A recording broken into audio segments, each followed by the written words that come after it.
नमस्कार दोस्तों, आप सभी का स्टडी फॉर यूपीएससी पीसीएस में स्वागत है। दिन में तीसरी बार मैं नमस्कार कर रहा हूं आपको। अब तो शाम हो गई है। ये एमसीक्यू का वीडियो होगा किसके लिए, तो भारत का भूगोल इंडियन ज्योग्राफी के हम लोग एमसीक्यू कर रहे थे, उसी का अगला वीडियो होगा। मैं कोशिश कर रहा हूं कि कम से कम ज्योग्राफी में जितने सवाल पूछे गए हैं किसी भी पीसीएस यूपीएससी में और जो पूछे जाने की संभावना है उन सभी को करवा दिया जाए। इंडियन ज्योग्राफी का प्लेलिस्ट ही होगा, ज्योग्राफी एमसीक्यू नाम से, उसमें जाकर के देखिएगा, आपको मिल जाएगा। यूपीएससी के पीवाईक्यू अपने चैनल पर कंप्लीट हैं, एक ही प्लेलिस्ट में सारा है।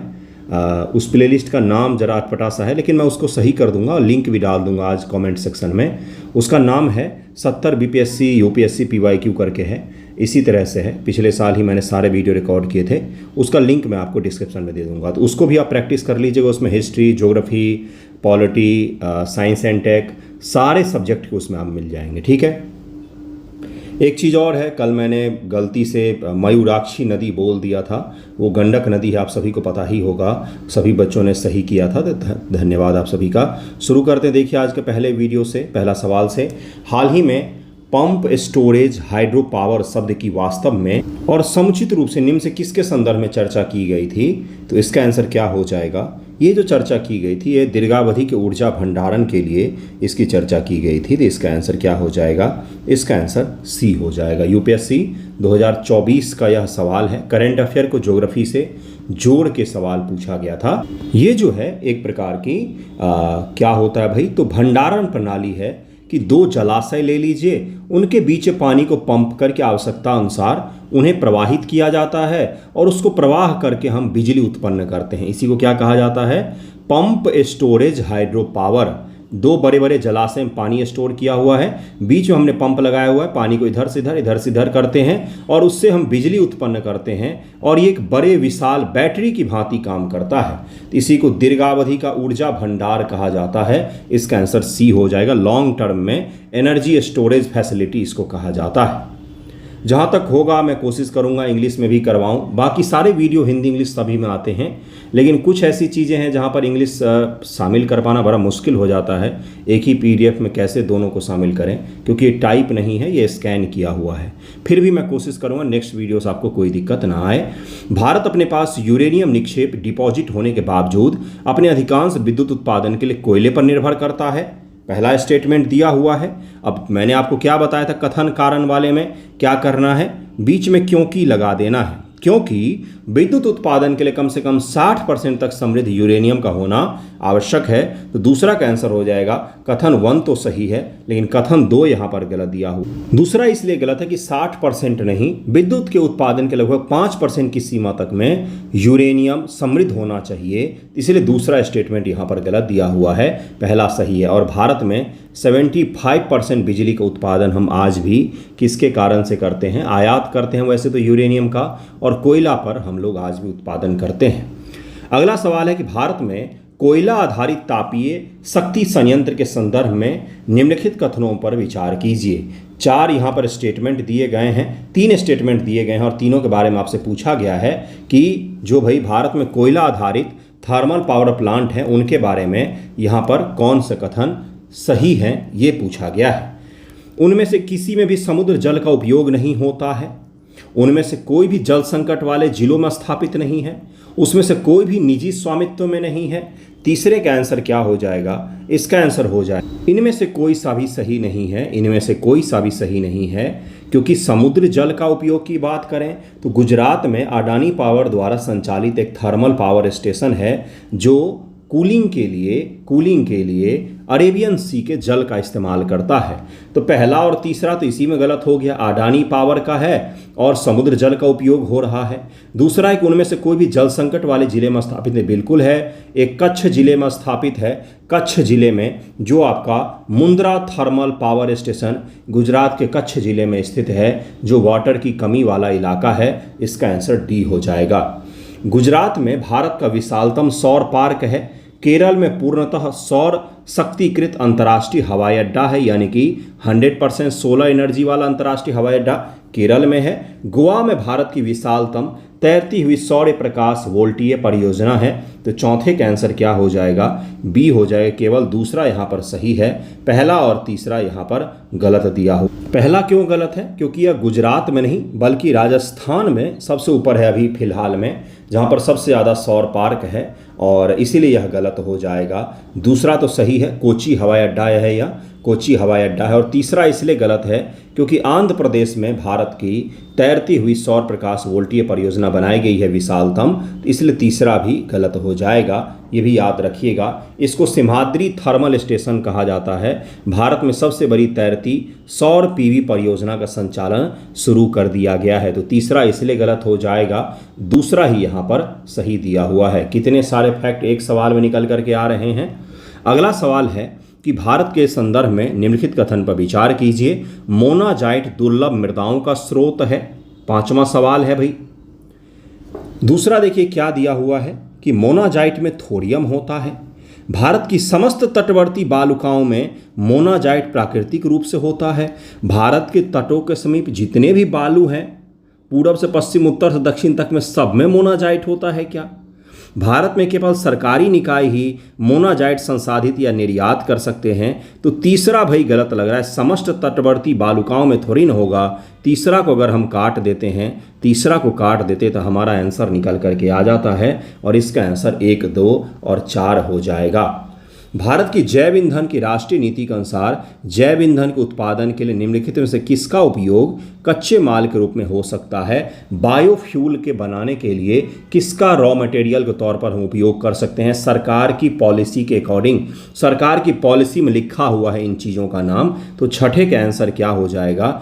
1, 2, 5, 6 अर्थात कसावा का उपयोग कर सकते हैं हम लोग, क्षतिग्रस्त गेहूं के दाने का हम लोग कर सकते हैं, सड़ा हुआ आलू का उपयोग कर सकते हैं, और चुकंदर का कर सकते हैं।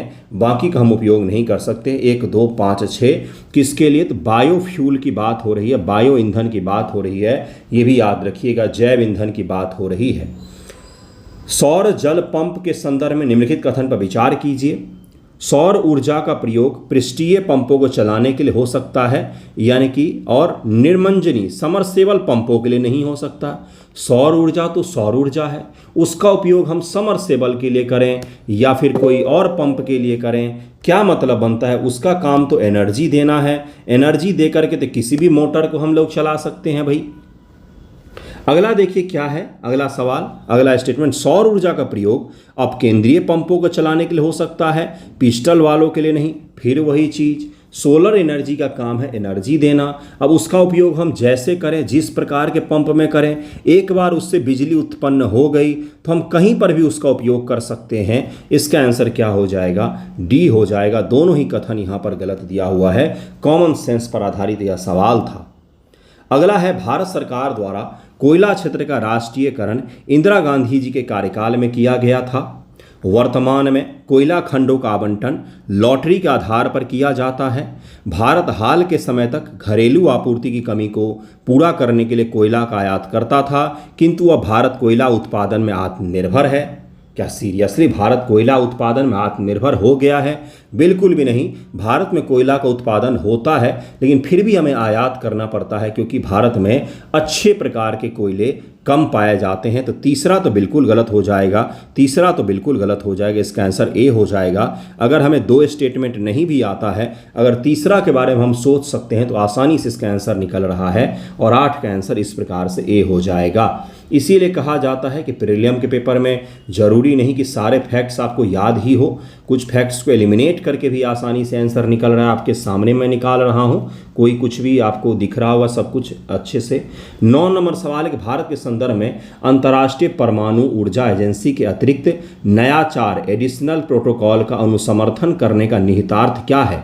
IAEA हाल ही में ईरान, यूएस और इजराइल के संदर्भ के दौरान IAEA चर्चा में रहा था, जिसके दौरान मैंने इसको पढ़ाया भी था। इसका कोई प्रोटोकॉल आया था उस समय, जिसके बारे में यह सवाल पूछा गया है। अब देखिए क्या निहितार्थ है इसके, इस प्रोटोकॉल का, बस पढ़ लीजिए, आगे बढ़ जाएंगे। उस समय करंट का टॉपिक है, ये अपने काम का ज़्यादा है नहीं।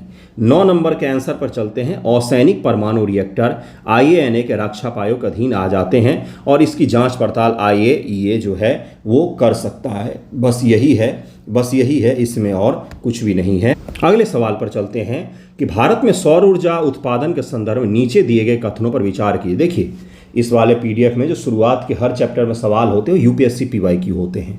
तो यूपीएससी पीवाईक्यू वो नहीं होता है कि बिहार सरकार ने कितने यूनिट बिजली फ्री दिया है, 125 यूनिट, वो वाला यूपीएससी पीवाईक्यू नहीं होता है। थोड़ा सा रुक कर, थोड़ा सा स्थिरता के साथ शब्दों को समझ के पढ़ना पड़ता है, फिर उसका हल करना पड़ता है। ऐसे ही थोड़ी ना यूपीएससी का पेपर है। तो इसलिए भी इस आपको दिख रहा होगा बड़े बड़े स्टेटमेंट हैं, लंबे लंबे कथन हैं, लेकिन आपके सामने जब मैं पेन लेकर के उसको पढ़ रहा हूँ तो आपको आसान प्रतीत हो रहा होगा, क्योंकि मैं शब्दों पर जोर दे करके पढ़ता हूँ। एग्जाम में भी सेम चीज़ आपको करना। मैं बीच में भाषण देकर समय कभी बर्बाद नहीं करता आपका। मैं आपको एग्ज़ाम के लिए तैयार कर रहा हूँ कि एग्ज़ाम में भी बड़ा सवाल देख करके कभी मत डरिएगा। ये सवाल देख करके कौन कौन नहीं डर सकता है। 3-3 यहाँ पर स्टेटमेंट दिए गए हैं 8 नंबर सवाल में, लेकिन इसको जब हमने पढ़ा तो एक लाइन के कारण एबिलेट करके हमने आंसर निकाल लिया। एग्जाम में भी सेम चीज़ होता है। आप शब्दों को ध्यानपूर्वक अंडरलाइन करके पढ़ के घेर के आप निकाल सकते हैं। ठीक है, तो वही उसी का प्रैक्टिस कर रहे हैं हम लोग बंधुओं। अगले सवाल पर चलते हैं। भारत प्रकाश वोल्टीय इकाई में प्रयोग में आने वाले सिलिकॉन वेफर्स का दुनिया में तीसरा सबसे बड़ा उत्पादक देश है। भाई भारत में सिलिकॉन वेफर्स का इतना ज़्यादा उत्पादन होता है, भारत में तो सिलिकॉन है ही नहीं, तो कहाँ से इतना उत्पादन होगा। सही कथन पूछा है। सौर ऊर्जा शुल्क का निर्धारण भारतीय सौर ऊर्जा निगम के द्वारा किया जाता है। सौर ऊर्जा के शुल्क का सारा जो पे है वो निर्धारण है, कितना लगेगा कितना नहीं, भारत का सौर ऊर्जा निगम यह काम करता है क्या। 10 का आंसर हो जाएगा डी। दोनों ही यहाँ पर गलत दिए हुए हैं। इसमें चीन अग्रणी देश है, न कि भारत, और इसका आंसर 10 का आंसर दूसरा भी गलत हो, और दूसरा इसलिए गलत हो जाएगा क्योंकि केंद्रीय विद्युत नियामक आयोग जो है केंद्र सरकार का अधीन है, वो ये सब काम करता है। भारतीय सौर ऊर्जा निगम लिमिटेड के पास पावर ट्रेडिंग वगैरह का लाइसेंस जरूर है, लेकिन ये शुल्क वगैरह का निर्धारण नहीं कर सकता है, इसलिए यहाँ पर दूसरा कथन भी गलत हो जाएगा। भारत के निम्नलिखित क्षेत्रों में से किनमें शैल गैस के संसाधन पाए जाते हैं। शैल गैस के संसाधन पूछ रहा है तो विशुद्ध रूप से याद करने वाला फैक्ट है। 11 का आंसर क्या हो जाएगा, D 1, 2, 3, Cambay basin, Kaveri basin और कृष्णा गोदावरी बेसिन। इसका आंसर डी हो जाएगा। निम्न से कौन से भारतीय कोयले के अभिलक्षण हैं। तो भारतीय कोयला किस प्रकार का कोयला होता है। तो 12 का आंसर क्या हो जाएगा, इसका आंसर हो जाएगा ए, पहला और दूसरा। उच्च भस्म अंश यानी कि उसमें से वेस्ट ज़्यादा निकलता है, और निम्न भस्म संगलन तापमान यानी कि तापमान भी कम होता है। तो सल्फर उच्च होता है, उसमें निम्न नहीं उच्च होता है। देखिए 12 का आंसर क्या हो जाएगा, 12 का आंसर हो जाएगा ए, सॉरी मैंने गलती किया है, इसका आंसर 1 और 2 हो जाएगा। उच्च भस्म अंश होता है, निम्न सल्फर का अंश होता है, तो इसका आंसर 1 और 2 हो जाएगा। निम्न भस्म संगलन तापमान जो होता है ये उच्च होता है, जिसके कारण से भारतीय कोयले को अच्छे क्वालिटी का कोयला नहीं माना जाता। तीसरा इसलिए गलत हो जाएगा क्योंकि काफ़ी उच्च तापमान 1500 डिग्री सी चाहिए होता है राख संलयन के लिए। अब देखिए मैं ज़रा आपको कोयले का किस्म बता देता हूँ, क्योंकि कई बार यह पूछा जाता है आपके एग्जामिनेशन में। एंथ्रेसाइट कोयला होता है, इसको सबसे अच्छा माना जाता है। इसमें 80 से 95% तक कार्बन होता है। कार्बन जिसमें जितना ज़्यादा होगा उसको उतना ही अच्छा माना जाता है। फिर होता है बिटुमिनस, बिटुमिनस में ए बी आ गया, 60 से 80% तक कार्बन होता है, ये उससे कम स्तर का कोयला होता है। सी होता है लिग्नाइट जिसको कहा जाता है, इसमें लगभग में 40 से 55% तक का कार्बन होता है। कार्बन के आधार पर ही अच्छा बुरा होता है। और जो सबसे खराब कोयला होता है पीट कोयला जिसको कहा जाता है, लकड़ी से कोयले में कम कैलोरी मान होता है, 40% से भी कम इसमें कार्बन होता है, 40% से भी कम कार्बन होता है। ABLP याद रख सकते हैं, एंथ्रेसाइट, बिटुमिनस, लिग्नाइट एंड पीट कोयला होता है सबसे अंतिम। ये जरूर याद रखिएगा, ये सवाल कई बार पूछ लिया जाता है। एंथ्रेसाइट कोयला क्या भारत में पाया जाता है, बिल्कुल एक ही जगह पाया जाता है, वो है JK में, जम्मू कश्मीर में पाया जा सकता है, जम्मू कश्मीर में केवल पाया जाता है। बिटुमिनस जो है ये आपका झारखंड, पश्चिम बंगाल, ओडिशा, छत्तीसगढ़, मध्य प्रदेश में पाया जाता है। लिग्नाइट आपका राजस्थान, लखीमपुर, असम जो है तमिलनाडु में पाया जा सकता है। और पीट कोयला जो है ये बहुत कम कैलोरी मान का होता है। तो AB और L और P को याद रखिएगा, ये अगर पूछा जाए आपसे तो आप एग्जामिनेशन में कर लीजिएगा। हालांकि कई बार कोयले के प्रकार पहले पूछे जा चुके हैं, तो इसलिए यह काफ़ी महत्वपूर्ण हो जाता है। अगला सवाल है, गैर पारंपरिक ऊर्जा स्रोत वे स्रोत हैं जो कि कौन से होते हैं भाई, ये UPPSC का सवाल है। 13 का आंसर क्या हो जाएगा, इसका आंसर B हो जाएगा, नवीकरणीय होते हैं। सिवाना समुद्र और कल्पक्कम क्रमशः किस लिए महत्वपूर्ण है? तो 14 का आंसर क्या हो जाएगा? इसका आंसर हो जाएगा ए, जल शक्ति और नाभिकीय ऊर्जा है। कल्पक्कम नाभिकीय ऊर्जा के लिए जाना जाता है, न्यूक्लियर एनर्जी के लिए। निम्न से कौन सा बायोमास ऊर्जा का स्रोत नहीं है? तो 15 का आंसर क्या हो जाएगा? परमाणु ऊर्जा बायोमास में नहीं आएगा, बाकी ये तीनों ही बायोमास में आएंगे। अगला है, हमारे द्वारा उपयोग किए जाने वाले ऊर्जा का अधिकतम स्रोत संग्रहित सौर ऊर्जा का प्रतिनिधित्व करते हैं। निम्न से कौन सा अंततः सूर्य की ऊर्जा से उत्पन्न नहीं होता है? तो इसका आंसर हो जाएगा नाभिकीय ऊर्जा हो जाएगा। क्या सवाल था यह? 16 का आंसर क्या हो जाएगा? 16 का आंसर हो जाएगा बी। भारत में सौर ऊर्जा द्वारा संचालित पहला हवाई अड्डा कोचीन हवाई अड्डा है, केरल का।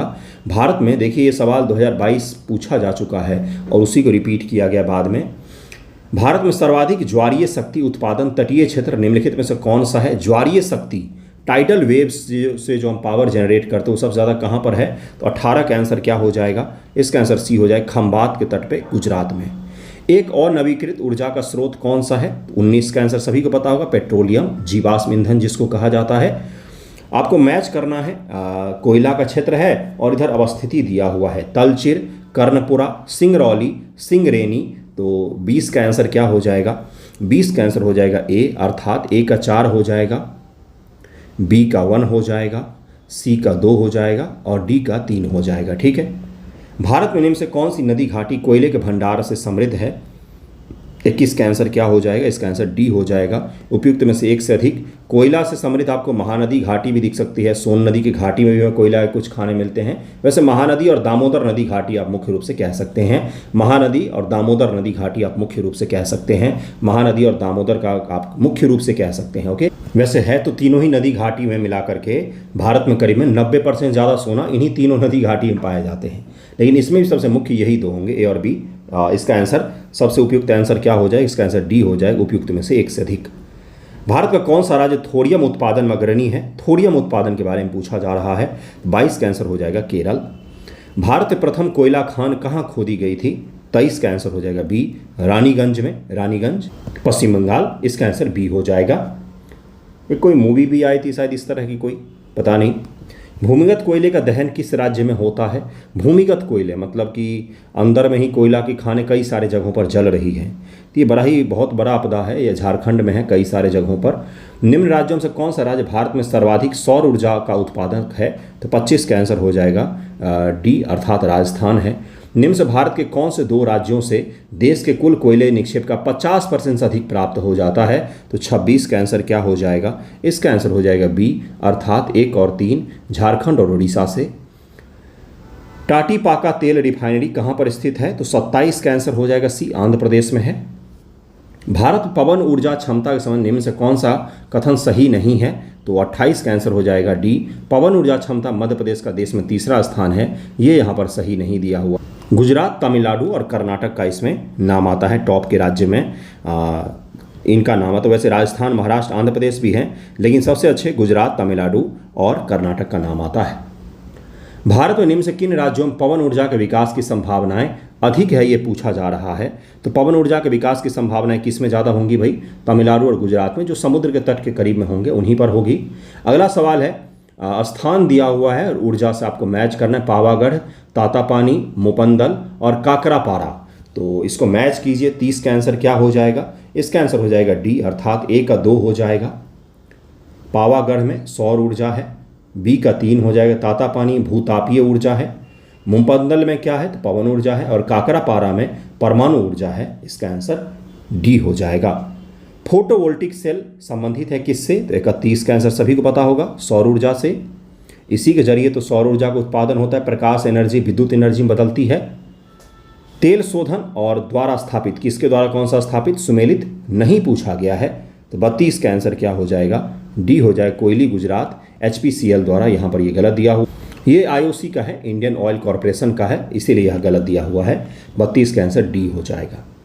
33 निम्न से कौन सा एक जीवाश्म ईंधन नहीं है, ये पूछा जा रहा है। जीवाश्म ईंधन नहीं है, ये पूछा जा रहा है। 33 का आंसर डी हो जाएगा, यूरेनियम। अगला, निम्न से कौन सा सुमेलित नहीं है? मणिकरण, गर्म जल का स्रोत और अवस्थिति पूछा जा रहा है। तो 34 का आंसर बी हो जाएगा, ज्वालामुखी, जम्मू और कश्मीर। ये गलत है, यह हिमाचल प्रदेश में है, हिमाचल में है, हिमाचल में है। इसका आंसर बी हो जाएगा। अगले पर चलते हैं। अगला देखिए क्या है अगला चैप्टर, उसके एमसीक्यू होंगे। इसमें उद्योग धंधे से जुड़े हुए एमसीक्यू होंगे। पहला है तार तेल पाम ऑयल के संदर्भ में निम्नलिखित कथनों पर विचार कीजिए। पाम ऑयल के बारे में आपसे सवाल पूछा जा रहा है। पहला सवाल देखिए क्या है पाम ऑयल के बारे में। तार तेल वृक्ष दक्षिण पूर्व एशिया में प्राकृतिक रूप से पाया जाता है। तार तेल का जो वृक्ष है यह दक्षिण पूर्व एशिया में प्राकृतिक रूप से पाया जाता है। दूसरा दिया हुआ है तार तेल लिपस्टिक और इत्र बनाने वाले कुछ उद्योगों के लिए कच्चा माल है। तार तेल का उपयोग जैव डीजल के उत्पादन में किया जा सकता है। तो पहले का आंसर हो जाएगा बी। दूसरा और तीसरा तो सही है, लेकिन पहला यहाँ पर गलत दिया हुआ। ये यहाँ पाया तो जाता है लेकिन प्राकृतिक रूप से नहीं होगा, यहाँ का इंडिजिनस नहीं है वो, इसलिए पहला गलत हो जाएगा। इसका पहला गलत हो जाएगा, दूसरा और तीसरा हो जाएगा। मुख्य रूप से अफ्रीकी मूल का पौधा है, न कि दक्षिण पूर्व एशिया मूल का, इसीलिए पहला गलत हो जाएगा। इस्पात स्लैग निम्न से किसके लिए सामग्री हो सकता है? इस्पात स्लैग का हम लोग कहाँ कहाँ उपयोग कर सकते हैं? आधार सड़क के निर्माण के लिए, सड़क के नीचे उसके निर्माण के लिए, कृषि मृदा में सुधार के लिए, सीमेंट उत्पादन के लिए। इसका आंसर डी हो जाएगा। फरवरी 2023 से भारत के सबसे पहले हेलीकॉप्टर निर्माण संयंत्र का उद्घाटन निम्न से किस स्थान पर किया गया? तो तीसरे का आंसर क्या हो जाएगा?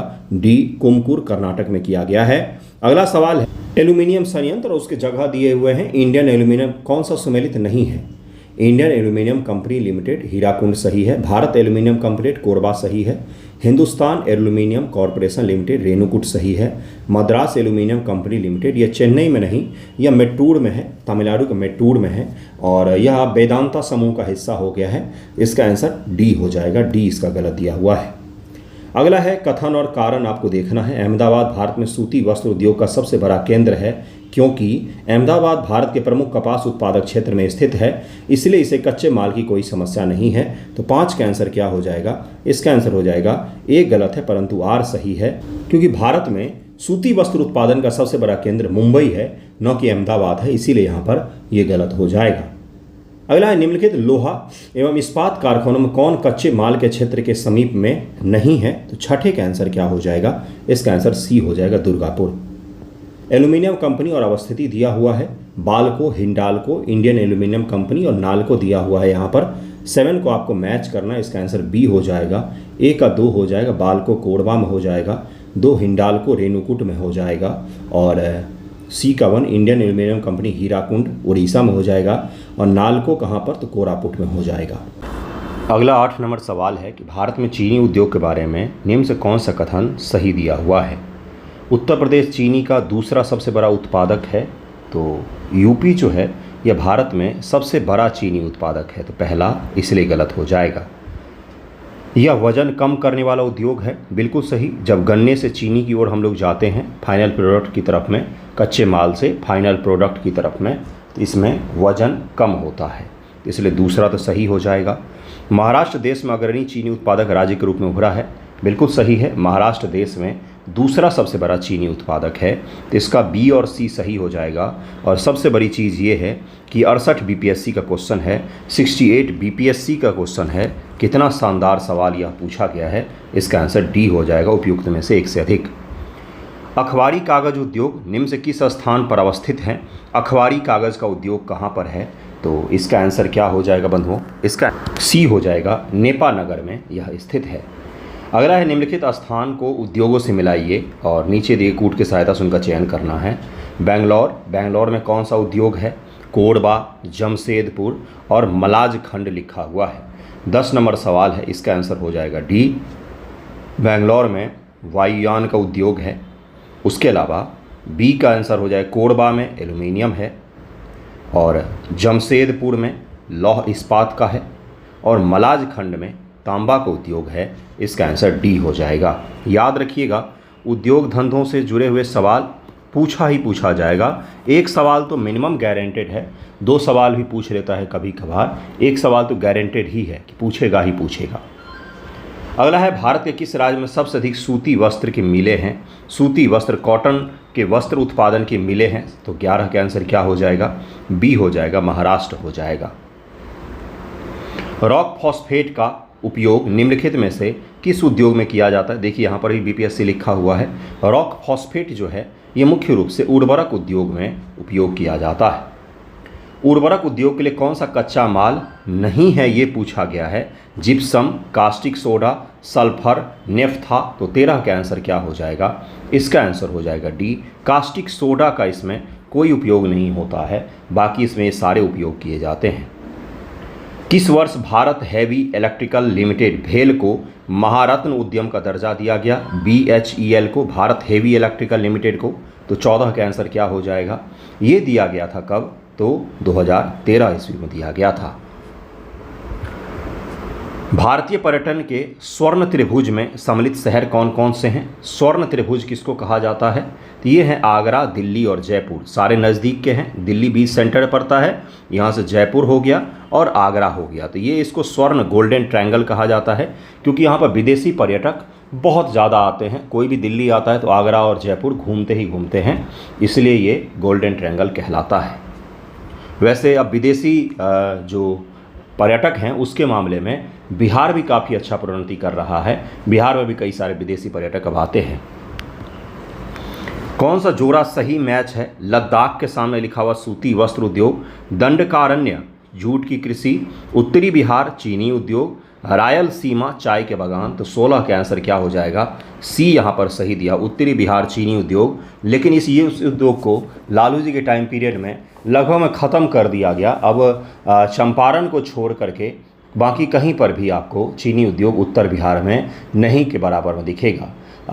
बहुत सारी मिलें थी, चीनी मिलें, जो बंद हो गई सरकार के इग्नोरेंस के कारण से, और सारे लोगों को भेज दिया गया बम्बई, गुजरात मजदूरी करने के लिए। बिहार में डालमिया नगर किसके लिए प्रसिद्ध है? तो 17 का आंसर क्या हो जाएगा? बी हो जाएगा, सीमेंट के लिए प्रसिद्ध है। बी हो जाएगा, बी हो जाएगा। अगला है अलूपुरम, अंगुल, बेलगाम और कोरबा। इधर आपको मैच करना है, सभी को मैच भी कीजिएगा, क्योंकि यहाँ पर आंसर नहीं लिखा हो तो आप भी उत्तर निकालिए। और हिंदी में भी अलपुरम को तो अलपुरम ही बोलेंगे, है ना, इंग्लिश में भी वही बोलेंगे, तो उसको आप मैच कर सकते हैं, इसमें ज़्यादा दिक्कत नहीं होगा आपको। 18 का आंसर क्या हो जाएगा? इसका आंसर हो जाएगा बी, अर्थात अलपुरम में केरल में हो गया ये। अंगुल कहाँ पर हो गया? ओडिशा में हो गया। और बेलगाम छत्तीसगढ़ में हो गया, और बेलगाम कर्नाटक हो जाएगा। कोरबा छत्तीसगढ़ हो जाएगा, कोरबा छत्तीसगढ़ हो जाएगा। इसका आंसर बी हो जाएगा। भारत के निम्नलिखित औद्योगिक प्रदेश में से किस में शिवकाशी केंद्र स्थित है? तो 19 का आंसर हो जाएगा सी, मदुरई, कोयम्बटूर, बेंगलोर प्रदेश में स्थित है। भारत में इस्पात कारखानों का कौन सा समूह स्वतंत्रता के पश्चात बनाया गया था? स्वतंत्रता के पश्चात का है, तो 20 का आंसर हो जाएगा सी, भिलाई, दुर्गापुर और राउरकेला। इसका आंसर हो जाएगा। भारत में प्रथम कपास मिल, सूती वस्त्र उद्योग की स्थापना किस शहर में हुई? 21 का आंसर हो जाएगा डी, कलकत्ता शहर में हुई थी। इसका आंसर डी हो जाएगा, इसका आंसर डी हो जाएगा। लेकिन कम्युनिस्ट पार्टी के शासन के दौरान कलकत्ता के मैक्सिमम उद्योग जो हैं वो बंद पड़ गए, और वहाँ पर उद्योग धंधों का ह्रास हुआ है। एक ज़माने में आप सुनते होंगे, आपके गांव घर के भी बहुत सारे लोग कलकत्ता जाने थे, कमाने के लिए जाते थे, लेकिन अब वो गुजरात जाते हैं, अब वो दिल्ली आते हैं, नोएडा, गुड़गांव, इन सब जगहों पर जाते हैं, चेन्नई जाते हैं, मुंबई जाते हैं। लेकिन कोलकाता जाने वालों की अब संख्या कम हो गई। नहीं तो बिहार के अधिकांश लोग कोलकाता ही जाते थे, क्योंकि सबसे नज़दीक का महानगर वही था और वहाँ से आना जाना भी आसान होता था। लेकिन वहाँ पर उद्योग धंधों के ह्रास के कारण से अब लोग पश्चिम की ओर आते हैं, पूर्व की ओर नहीं आते हैं। निम्न से कौन सा कारक मुंबई पुणे औद्योगिक क्षेत्र के विकास को गतिशीलता प्रदान करते हैं? मुंबई पुणे औद्योगिक क्षेत्र के विकास को। 22 का आंसर क्या हो जाएगा? इसका आंसर हो जाएगा डी, तीनों ही। मुंबई बंदरगाह, कपास उत्पादक क्षेत्र से निकटता, अर्थात कच्चे माल यहाँ पर बहुत हैं, और स्वेज नहर के खुलने के कारण से, स्वेज नहर के खुलने के कारण से क्या होता है भाई? तो यूरोप से डायरेक्ट व्यापार स्थापित हो पाता है भारत के वेस्टर्न कोस्ट पर। तो इसका आंसर डी हो जाएगा। मैच करना है आपको उद्योग और स्थान, कागज़, सीमेंट, लोहा इस्पात, खनिज तेल शोधनशाला। तो 23 का आंसर क्या हो जाएगा? इसका आंसर हो जाएगा बी, ए का 3 हो जाएगा, कागज़ टीटागढ़ हो जाएगा। सीमेंट कहाँ पर हो जाएगा? ये लाखेरी हो जाएगा। लौह इस्पात तो भिलाई स्टील प्लांट है वहाँ पर, और खनिज तेल शोधन तो अम्बाला में हो जाएगा। कथन दिया हुआ अहमदाबाद भारत में सूती वस्त्र उद्योग का सबसे बड़ा केंद्र है, क्योंकि अहमदाबाद भारत के प्रमुख कपास उत्पादन क्षेत्र में स्थित है, इसलिए इसे कच्चे माल की कोई समस्या नहीं है। तो 24 का आंसर क्या हो जाएगा? इसका पहला यहाँ पर गलत है। सूती वस्त्र उद्योग का सबसे बड़ा केंद्र मुंबई है, न कि अहमदाबाद है, इसलिए यह गलत हो जाएगा। बाकी यहाँ पर आर सही दिया हुआ, कारण सही दिया हुआ है। कपास तो यहाँ पर बहुत सारे उपजते हैं। अगला है एल्यूमिनियम की कंपनी और उनकी स्थिति दिया हुआ है, बाल्को, हिंडाल्को, उसके अलावा इंडियन एल्यूमिनियम कंपनी और नाल्को। इस सवाल को हमने ऊपर भी हल किया है, तो इसलिए आपको पता ही होगा, इसको हमने ऊपर भी हल किया है। तो मैंने आपको उद्योग धंधे और खनिज संसाधन से जुड़े हुए इससे पहला चैप्टर भी आपको करवा दिया है, और इंडियन ज्योग्राफी में लगभग बहुत सारे चैप्टर मैंने करवाए हैं, और भी जो बचे हुए सवाल है वो भी मैं करवाऊँगा ही। आप देखिए, इसको सही से फॉलो भी कीजिए, और जितने मैंने वीडियो करवाए हैं अगर यकीन मानिए उसका सीरियसली आप कर रहे होंगे, रिवीजन भी कर रहे होंगे, तो आपको एग्ज़ाम में बहुत बेनिफिट मिलने वाला है। बशर्ते कि कॉन्फिडेंस भी रखिए, डरिए मत परिस्थितियों से। अंत में अगर 2 मिनट आप समय होगा आपके पास, वैसे तो पढ़ना होगा, मैं आपको एक छोटा सा चीज़ समझाता हूँ। बहुत सारे काफ़ी वर्षों से पढ़ाने के उद्योग में हूँ, इसमें उद्योग ही हो गया अब तो ये। बहुत सारे स्टूडेंट हैं जो सेलेक्टेड हैं, मतलब ग्रुप ए में भी, बीपीएससी के थ्रू भी बहुत सारे स्टूडेंट, और उसमें से कुछ ही स्टूडेंट जो होते हैं ना, आफ्टर जॉब वाकई खुश हो पाते हैं। आपको लग रहा होगा ये मैं क्या कह रहा हूँ, जॉब के बाद खुश नहीं होते हैं क्या? घर मिलता है, वेतन मिलता है, नहीं। कौन लोग खुश होते हैं? जो वाकई रफ़ एंड टफ़ होते हैं ना, जो पक्की मिट्टी के बने हुए लोग होते हैं, वही खुश होते हैं। कल भी एक स्टूडेंट से बात हो रही थी, इसके कारण से ही मैं आपको समझा रहा हूँ। समझिएगा इस चीज़ को, अपने आप को किसी कंफर्ट जोन में ढाल करके मत रखिए। आफ्टर सिलेक्शन जीवन ट्रेनिंग के पश्चात बहुत कठिन होता है। जॉब करना बहुत मुश्किल काम है। इसमें कोई भी आप सामान्य सा बीपीआरओ का पद ही ले लीजिए, पंचायत लेवल का ही काम है इसमें, लेकिन बहुत मुश्किल होता है। लड़के लड़की दोनों के लिए मैं कह रहा हूँ, ख़ास तौर से लड़कियों को बहुत मुश्किल होता है। मुश्किल किस मायने में मैं कह रहा हूँ? क्या उनका हैरासमेंट होता है? बिल्कुल भी नहीं। ये सब चीज़ें मैं नहीं कह रहा हूँ। मैं आपको कह रहा हूँ कि आप जो समझ रहे हैं कि यहाँ पर मुझे 12 घंटे पढ़ना पड़ रहा है, क्या जीवन है, वहाँ पर 15 घंटे काम करना पड़ेगा आपको। खाने का फुर्सत नहीं मिलेगा आपको आफ्टर ट्रेनिंग, क्योंकि आप जूनियर होंगे, सब आपसे ही काम करवाएंगे। तो वहाँ पर भी जाकर आपको लगेगा कि छोड़ दूँ क्या। इसलिए खुद को रफ़ एंड टफ़ बनाइए, रेस्टलेस बनाइए कि मुझे आराम की आवश्यकता नहीं है। मैं जितना मर्जी उस हिसाब से अपने शरीर को मैं कंट्रोल कर सकता हूँ। मैं अगर अपना बताऊँ तो मिनिमम एवरेज 16 से 17 घंटे मेरा वर्किंग आवर होता है, लेकिन कभी मुझे थकान महसूस नहीं होती। मैं रात के 1 बजे सोता हूँ, 1-1:30 बजे तक, 2 बजे तक, मुश्किल से 6 साढ़े 6 बजे मैं उठ गया रहता हूँ। कभी मुझे थकान की आवश्यकता नहीं होती, कभी ऐसा नहीं लगता है कि भाई क्या हो रहा है, कुछ नहीं, ऐसा नथिंग, क्योंकि मुझे यही चीज़ें पसंद है। अगर आप आरामदेह जीवन पसंद करने लग जाएंगे तो आफ्टर सिलेक्शन आपके लिए और ज़्यादा मुश्किल होगा। इसलिए खुद को रफ़ एंड टफ़ बनाइए, कॉन्फिडेंस से लबालब, डरने वाला नहीं, बेबाक बनाइए, और बिल्कुल ही ऊर्जावान होना चाहिए। और ऐसा नहीं होना चाहिए कि भाई बुरा मान के बैठ गए, अच्छा नहीं लग रहा है पढ़ते हुए, कॉन्फिडेंस नहीं आ रहा है, डर लग रहा है। डरपोक लोगों का सिलेक्शन नहीं होता, और अगर हो भी जाता है गलती से तो रिज़ाइन करके भाग जाते हैं वो, क्योंकि सरकारी काम इस देश में बहुत मुश्किल काम होता है। ठीक है, एक शिक्षकों के अलावा शिक्षक का जॉब सरकारी में तुलनात्मक रूप से, वो भी जो केवल शिक्षक हैं उनका, प्रधानाचार्य वगैरह काम करते उनका नहीं, उनका काम तुलनात्मक रूप से आरामदेह होता है थोड़ा सा। बाकी बिहार एसआई में जो सेलेक्टेड है उनका ज़रा पूछिए, आपको उनको केवल वर्दी दिखती होगी, उनका जीवन ज़रा पूछिए कैसे चल रहा है, कितना काम करना पड़ता है उनको। जो एसडीएम डीवाईएसपी बन गए उनसे ज़रा पूछिए कि काम उनको इतना करना पड़ता है कि यकीन मानिए खाना खाने के लिए समय नहीं होता। मेरे पास बहुत सारे स्टूडेंट हैं जो एसआई हैं, रात के 1:30 बजे मैसेज करते कि सर अभी फ्री हुआ हूँ, 10 मिनट मुझे बता दीजिए, उसके बाद से फिर मुझे पढ़ने बैठना है, सुबह में फिर ड्यूटी है। कर पाएंगे आप? तो भ्रम तोड़ रहा हूँ मैं आपका कि आराम अगर आपको पसंद होगा तो ये फील्ड ही आपके लिए नहीं होगा। अगर आप रात के 2 बजे में भी उठ के पढ़ नहीं सकते हैं, रफ़ एंड टफ़ नहीं हो सकते हैं, तो फिर आपके लिए नहीं होगा ये, है ना। तो ऐसा ही ये फील्ड है, ठीक है। बस ऐसे ही समय आपका बर्बाद नहीं हुआ होगा, आई थिंक। बस बता दिया मैंने कि आपको पर्सनैलिटी बदलना चाहिए थोड़ा सा, है ना। धन्यवाद आप सभी का।